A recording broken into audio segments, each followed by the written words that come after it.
आज वलसाड़ जिला बजरंग दल के सभी कार्यकर्ता और सभी बजरंगी जो गए कर्नाटक में जो इलेक्शन चालू है उसमें घोषणा पत्र में पीएफआई के साथ बजरंग दल की तुलना उन्होंने की है।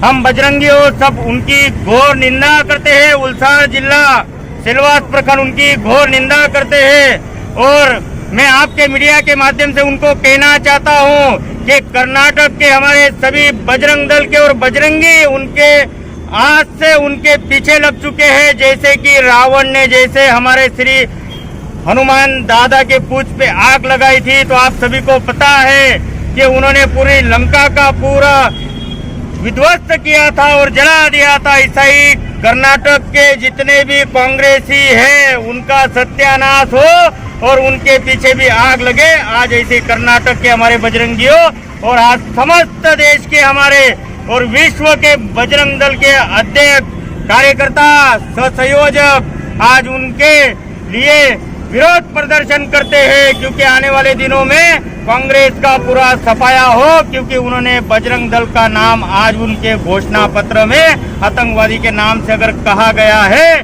तो हम उनको कहते हैं, आपके मीडिया के माध्यम से कहते हैं, उनको कह देना कि आज बजरंग दल माता और बहना के रक्षक के लिए बजरंग दल आगे आता है, गौ रक्षा के लिए बजरंग दल आगे आता है। गए कोरोना में जिस टाइम ये कांग्रेसी घर में छुप के बैठे थे, उस टाइम जिसको भी कोरोना हुआ था उनका अंतिम संस्कार करने के लिए हमारे बजरंगी आगे थे। मैं इतना ही कहना चाहता हूँ और कांग्रेस पार्टी जितने भी उनके पद अधिकारी है और जितने भी उनके बुजुर्ग आज के तारीख में उस खड़गे पर मैं कहना चाहता हूँ कि विनाश करे विप्रो जय जय श्री राम। इस विरोध प्रदर्शन में जय श्री राम। सरकारी ज्ञापन क्या देना है? बजरंग दल कोई इतना कमजोर संगठन नहीं है। विश्व हिंदू परिषद बजरंग दल बहुत पुराना संगठन, सन 1964 से है विश्व हिंदू परिषद, और 1984 में जब बजरंग दल की स्थापना हुई थी तो ये राष्ट्रवाद के लिए स्थापना हुई थी। जिस संगठन से हमारी तुलना की जा रही है पूरा भारतवर्ष जानता है कि वो संगठन एक आतंकी संगठन है, बहुत जगह पे बैन हो चुका है। बजरंग दल हमेशा राष्ट्र के लिए, हमेशा समाज के लिए खड़ा रहा है। कभी आज तक किसी को कभी सुना है आपने किसी बजरंग दल के कार्यकर्ता ने किसी की हत्या की हो, कहीं बम फोड़ा हो, कहीं पे किसी का नुकसान किया हो? बजरंग दल विश्व हिंदू परिषद वो संगठन है जो समाज के, जो राष्ट्र के हर दुख में, चाहे बाढ़ आपदा हो या कोई और आपदा हो, कोरोना काल ले लो या किसी भी ब्लड बैंक हो, ब्लड का जरूरत हो, किसी समाज में दुखी आदमी हो, हर कार्य में बजरंग दल विश्व हिंदू परिषद ने अपना बढ़ चढ़ के योगदान किया है, राष्ट्र की सेवा के लिए किया है। पीएफआई जैसा संगठन जो राष्ट्र को हमेशा नुकसान पहुंचाने का काम किया है, ये आतंकियों द्वारा पाला जाता है। और बजरंग दल विश्व हिंदू परिषद जो है ये हमारे समाज के लिए, हमारे राष्ट्र के उत्थान के लिए संगठन बना है। हमारे संगठन ने अपनी मेहनत से राम मंदिर बनवाया है। हमने किसी मंदिर पे कभी तोड़फोड़ या कभी किसी धर्म पे तोड़फोड़ नहीं की है। हमने अपने धर्म के लिए, अपने धर्म के उत्थान के लिए ये संगठन का गठन हुआ था और ये संगठन निरंतर चला आ रहा है। और मैं कांग्रेसियों को बताना चाहता हूं कि ये निरंतर चलता रहेगा। भगवान राम का सबूत मांगते मांगते खुद का सबूत आज मांगना दुभर हो गया है। खुद का सबूत मिटता जा रहा है, फिर भी उनको अक्ल नहीं आ रही है। तो मैं यही कहूंगा कि उनका जो टॉप लीडर है वो तो मंदबुद्धि है ही है। उसकी वजह से उसके जितने भी लीडर हैं सब उसी गर्त में जा रहे हैं, उसी मंदबुद्धि हो गए हैं सबके सब। इनका दिमाग भ्रष्ट हो गया है, इनका पतन निश्चित है। इसलिए ये बार बार बजरंग दल जैसे, बजरंगी जैसे हमारे बजरंग बली भगवान राम का अस्तित्व का प्रमाण मांगते हैं, क्योंकि खुद इनका अस्तित्व आज खतरे में है। और आने वाले दिनों में आप देखना, कुछ दिनों में कांग्रेस एक संस्था थी खाली सुनने को मिलेगा। और हम ऐसे ही आगे बढ़ते रहेंगे, हमारा संगठन ऐसे ही आगे बढ़ता रहेगा। जय जय श्री राम। जिस तरीके से कांग्रेस पार्टी ने घोषणा पत्र में ये जारी किया कि पीएफआई के साथ जो बजरंग दल को सम्मिलित किया और इसको बैन करने का जो है घोषणा पत्र में जारी किया, इस बारे में आपका क्या कहना है?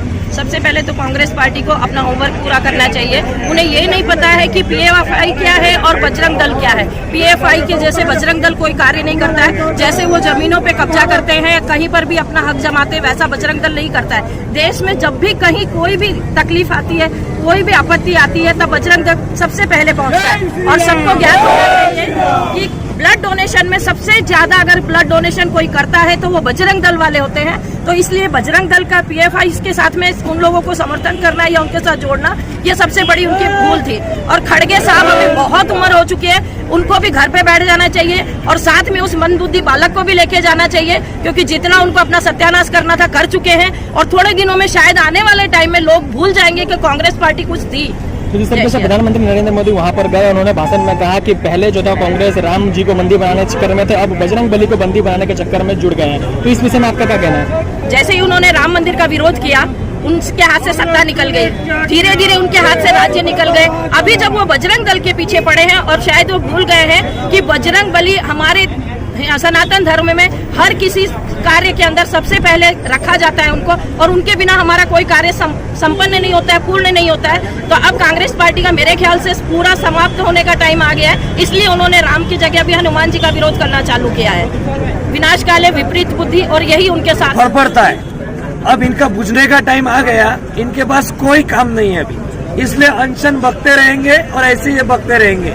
इनको लात गुस्से के सिवा कुछ पता नहीं चलेगा और वही भाषा इनको समझ में आती है। जय श्री राम। सम्मिलित मतन जोड़ा और बात की इसको रद्द करने की, ऐसे में आपका क्या कहना है?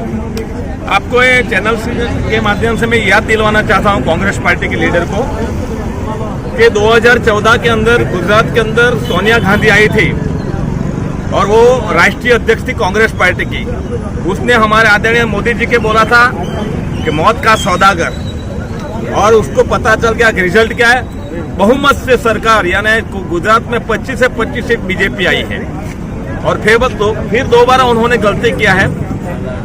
कर्नाटक का चुनाव के अंदर कांग्रेस पार्टी ने सीधे सीधे भारतीय जनता पार्टी को जीत दे दी है। इसलिए मैं कहना चाहता हूं, हिंदू जागरूक है, हिंदुत्व जागरूक है, और राष्ट्र हित के अंदर कौन सा दल काम करता है वो सभी को पता है। जब बाढ़ आई थी केरला के अंदर, जब कोरोना का काल आया था, पूरे विश्व में महामारी थी, और उस टाइम रास्ते पे गली में हर जगह पे अगर नुक्कड़ पे खड़े रहे थे तो बजरंग दल के सैनिक और आरएसएस के सैनिक वहां पे खड़े थे। ये भली बात ही कर्नाटक की जनता जानती है।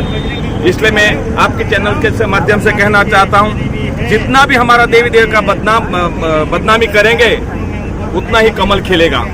ये मैं आपके चैनल के माध्यम से दोबारा मैं निंदा करता हूं।